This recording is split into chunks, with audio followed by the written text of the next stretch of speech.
Folks, today we are doing a new construction inspection, and what I wanted to share with you here is we got our fireplace put in here, and they've done a great job. And so, but I wanted to show you what you're looking for here.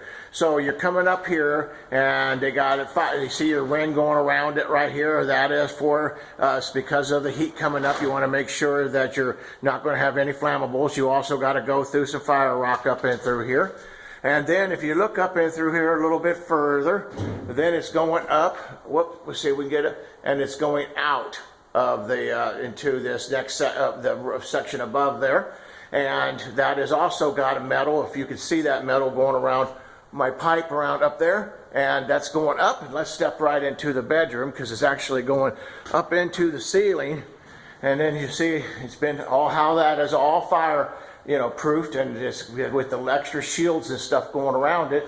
And then it goes up and out the attic. So anyway, folks, I hope, or up to the roof, I'm sorry. And so folks, give us a call, Galloway Building Services. You got a question about your job, give us a call.